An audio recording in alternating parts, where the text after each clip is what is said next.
Hey, welcome back to the shop, guys. I'm Chris with M7 Metalworks, and we're going to start the Vise Repairathon today. I've got 1, 2, 3, 4, 5, 6, 7, and an 8th vise here that we're going to end up trying to restore and just really pretty up. Most of them I don't think need a whole lot of repairs, mostly just cleaned up and painted, re-lubed, that kind of thing.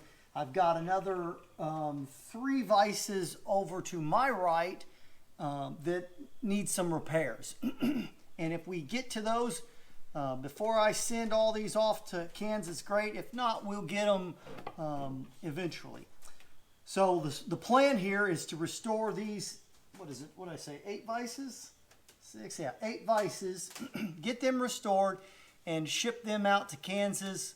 When my wife goes out and visits my son-in-law, he works at a diesel mechanic school, and this will give him some options, him and the folks working there, some options as to what kind of vices they want to buy. These are all going out there, and they're all going to be for sale to that school.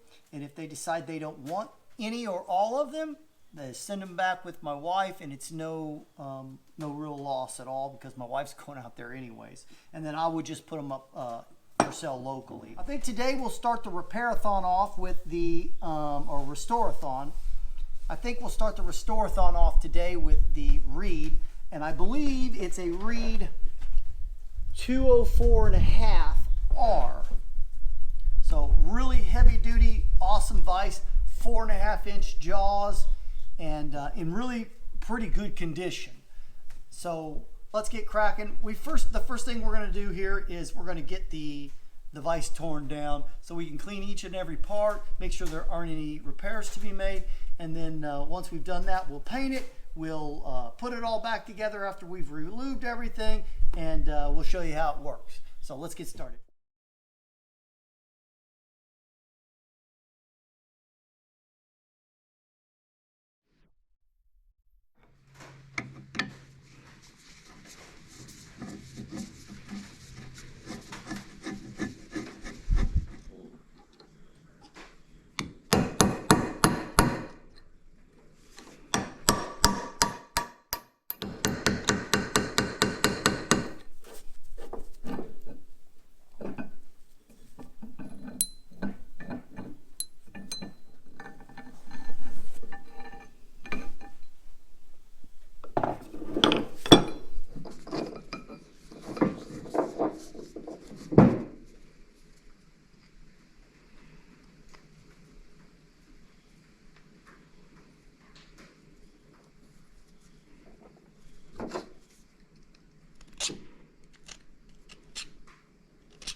No pin.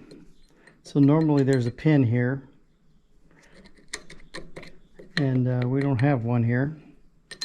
So we'll have to make one. I'll take measurements of that, and we'll just make a pin that punches right down in there. Not hard at all. Okay, guys, got her apart. Really no surprises at all. This unbolted from the base real easy. And you can see how thick that base is. It's heavy duty. Shoulder bolt goes right in there. So, super nice. I'm going to clean everything up now, and I'll put these in the ultrasonic. That's just a little brake deal that goes right in there. And I think the rest of these parts we'll put in a bucket, and we'll wash them with some soap and water just to get the major crud off and the grease, the clumps of grease.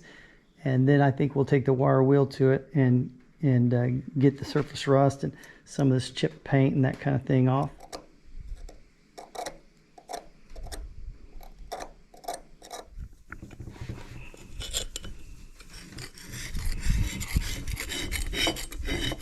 This is the nut that helps tighten the base down, that swivel base. It's got really thick paint, so I think before I throw it, I got a bunch of crud inside there too, a bunch of grease. I think before I throw it in the ultrasonic, I'll just see if I can't wire wheel it and get that paint off. Alright, that's good enough for now. That'll make it so we can at least get it in there and it'll get cleaned up a little bit. I'm gonna take a pick and get some of the grease out of it, and then I'll drop it in the ultrasound.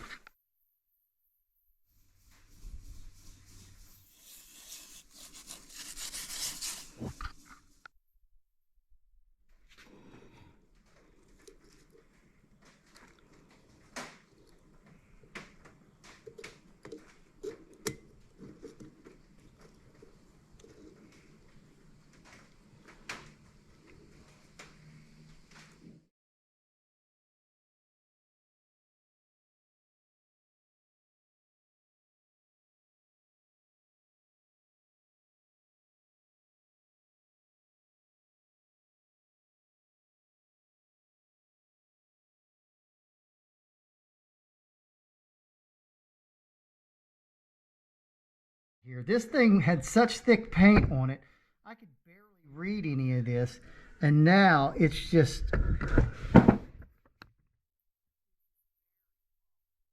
very easy to read after wire wheeling it.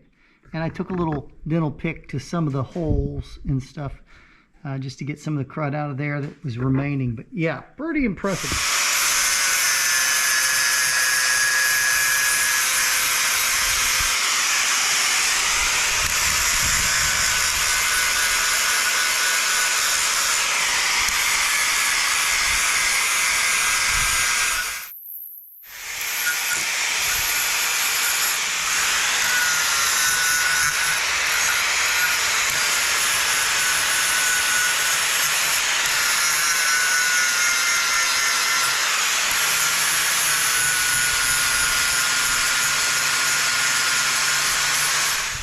Now we've got it wire wheeled, and I've taken the flap disc to some of the rough spots. Now on the flap disc, just let me say, I'm not interested in making every little imperfection perfect and the casting marks and different things. All I'm trying to do for the most part is decrease some of my scratches up here, but I'm not trying to work that metal way down. I want to keep what I've got. I want to preserve it as best I can. But I do want to take off the little burrs and just any rough spots or very sharp angles on the edges, because that can chip if that hits something. Same with on the slide. I like to just chamfer that edge just ever so slightly, just so that it's not rough and that it's not super sharp. And that way you don't get as many chips. Now what I'm doing is I'm taking some naphtha and I'm just cleaning the vise itself and getting ready for prep. What I'm going to end up doing, and I won't video all of this, but just so you know what I'm doing off camera, I'll clean the whole thing a couple times, and then what I'll do is I'll tape off my jaws and any other surfaces that I don't want paint. So on the base, obviously I don't want paint on my machine surfaces. And so I will put some tape over those so that those slide nice and easy, so that it rotates, and I'm not trying to rotate on paint. You see guys paint these things and they'll paint the underside of this and the top side of the base, and that's a big no-no. These are machine surfaces and they're supposed to be raw metal so that the actual vise can rotate. So we're not going to do anything silly like that. We're not going to paint these surfaces where the slide actually slides in and out of the body. We'll put some tape on those and just all the general things that we should be doing. So I'm going to do that off camera, and then when we come back, we'll be ready for paint. I'm going to try something a little different that I haven't tried in the past. I'm going to try giving it a very light base coat of antique pewter, and that'll kind of silver it up a little bit. And I'm going to try to go over the top of it with a medium coat of the dark bronze. My hope is that by going on the top of the silver, that the dark bronze will be just a little bit lighter bronze. So we're going to see how that goes.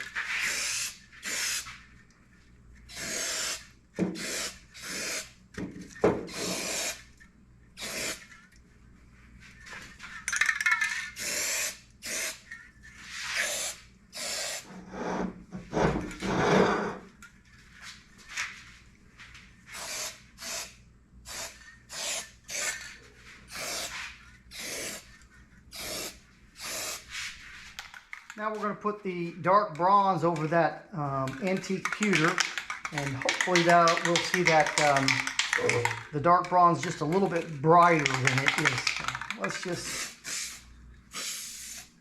see how she turns out. Just trying to get a little something unique.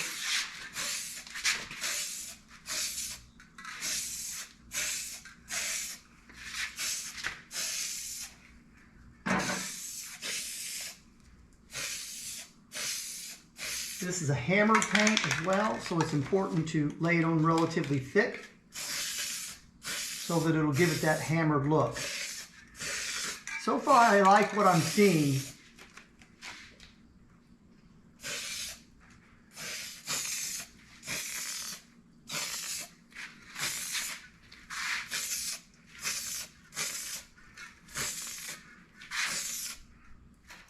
I do like to take the tape off while the paint is still a bit wet. It just tends to not have as many issues.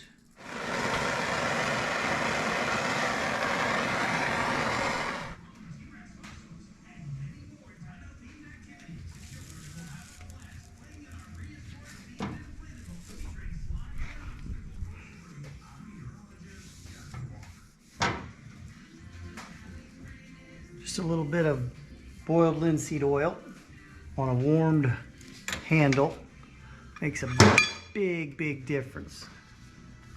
Well, from time to time someone will ask me what I like to use for lubricant on my vices, and I don't suppose I'm particularly picky, but something that I tend to do anymore, and I didn't probably do this in the early days of restoring these vices, but anymore I like kind of a combination of grease and oil, and I tend to thin down my grease. So this is just a cheap grease. I get it like Rural King or Tractor Supply, and all I've done is mix a little bit, or put a little bit in that, and then I'm going to take some gear oil, 80-90 weight gear oil, and all I'm doing is just kind of diluting this gear oil, or the lubricant, the grease, and getting it just a little bit less thick.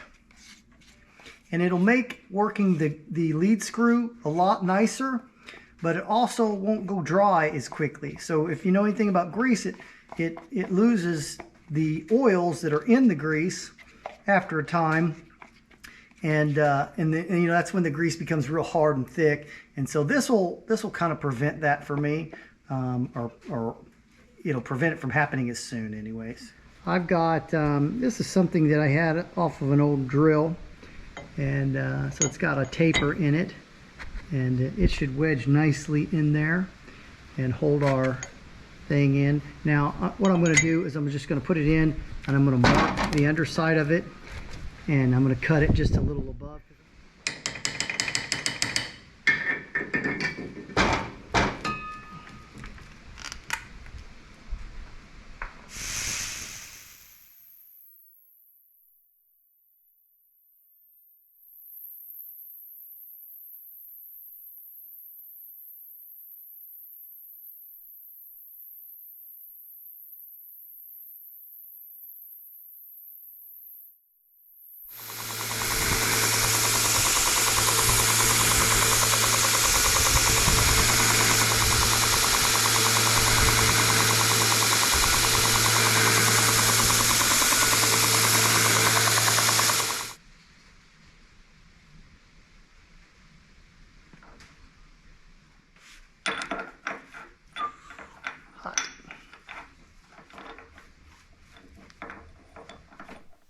Time to put the lead nut in. Now, I don't put lube inside here. I've cleaned this out really well, and I don't put lube inside, which would make it easier to slide in, but the lubrication also will, the dirt and the dust will stick to it, and it just creates a bunch of gum in there. By the way, if you want to know how to put it in, that's the front of the vise, like you're going forward. You can read manufacturing company here. You can read from left to right, read from left to right. So that's your front. In case you've taken one apart and you can't remember which way it goes. But, you know. Okay, so that's the little pin we made. And again, it's tapered, so we're going to pop it in there. And I've got, when I cut it just a little bit shy, and that just allows me to be able to knock it in a little bit and not get too concerned about it coming out.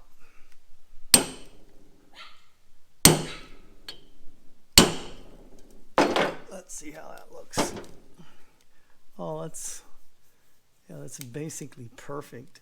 Good grief. And that's just not going to pop out on its own. Now, I think a lot of the reeds had an area where you had a screw here, or a small bolt, and you could screw that in and cause that, you know, basically you'd be pinning the nut here so that you wouldn't get that backlash, or it's not really backlash because it's not in the actual screw itself, it's just in the movement. For me, I'm going to probably just take a little piece of steel. I've got a lot of little chips, and I'm probably just going to wedge me a little piece of, this is just a little wedge, little plastic wedge that I'll use, and I'll just kind of wedge that little bad boy right in there, tuck it in, and that way our movement is very, very minimal. I'm going to use some of this light grease, and I'm going to put very little on.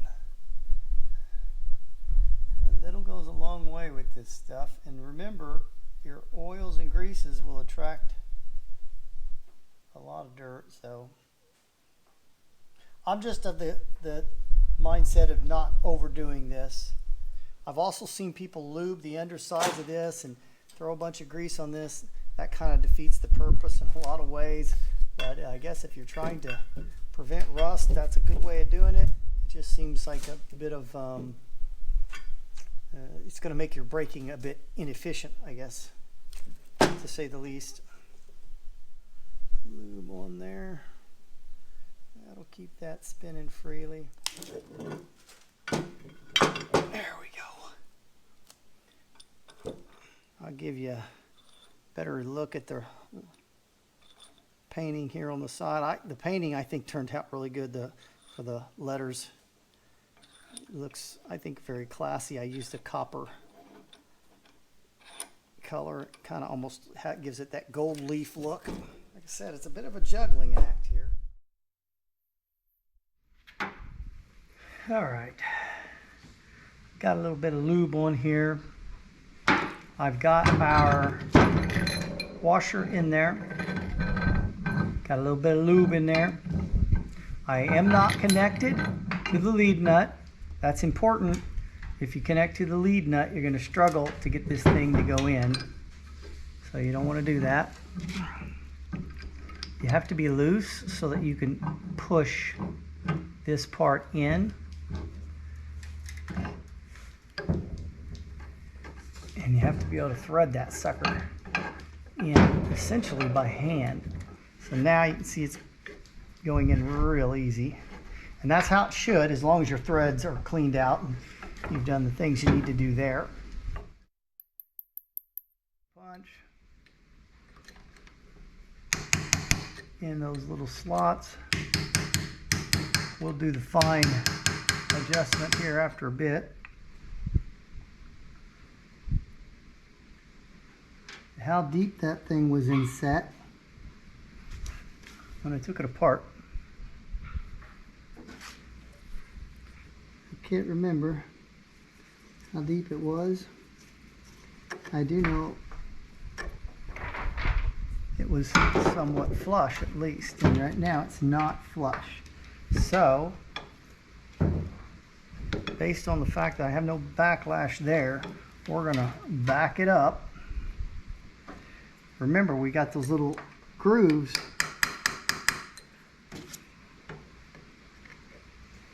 Yeah, see that? Went in just a little bit more.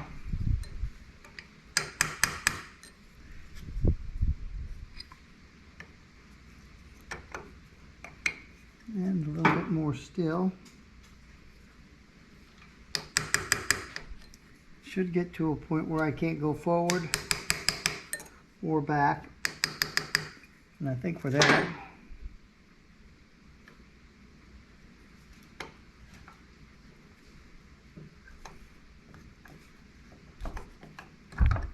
Okay. We are right at flush right there. So now, no backlash in that, and it turns nice and easy. There we go. Okay, she's in. You can tell it's a one finger. That's because of that lube being so thin. It sticks to it, but it's also thin enough to not be real difficult. And there you go. So now we can check our backlash on it, and I would expect about half on a vise like this, maybe even 3/4, somewhere right in there. So the way we do that is the jaw is moving right now. I'm at the top here with my handle. So now when we go forward and screw it in, let's see where it actually starts to engage the vise. Okay, it's already engaging it right there. So it's less than 1/4. So again, it's engaged. It's already moving right there. So it was moving, it's moving at the high mark right there. So it's not quite 1/4. So it's really excellent. Now what I want to do, the only thing that's left to do on this vise is to put a little bit of oil on this slide, and then we'll run you around the vise and let you take a look at it, and, you know, some gratuitous video. Well, here's the finished product, guys. Looks beautiful. I promised you I'd take you in and let you see that lettering. I don't think the camera even does it justice. It just looks real classy. It's not super bold print with the gold. It's subtle enough, but boy, it looks great.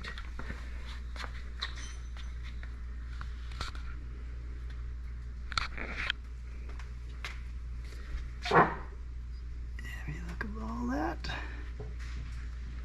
We just used boiled linseed oil on the handle, and it turned out great. There were no bends in this handle. The vise jaws, I could have ground more on those, but really I didn't want to. I wanted to preserve it. Got a little chip out here, but you start welding on that and you start taking some of the heat treatment away too, and I really wanted to avoid it, and that's really minor. The camera catches it because it catches the light real well, but it's really not that bad. You can see here where I filed a little bit on the sides of the slide, and that makes it go in and out better. Most likely, and you can tell they beat on this slide quite a bit in the past, and so that's why that would have mushroomed out a little bit on those. There's your oil hole, so you can oil the lead screw there, and you can oil the front here where the washer's at, and of course loosen that guy up. She'll rotate around for you real nice.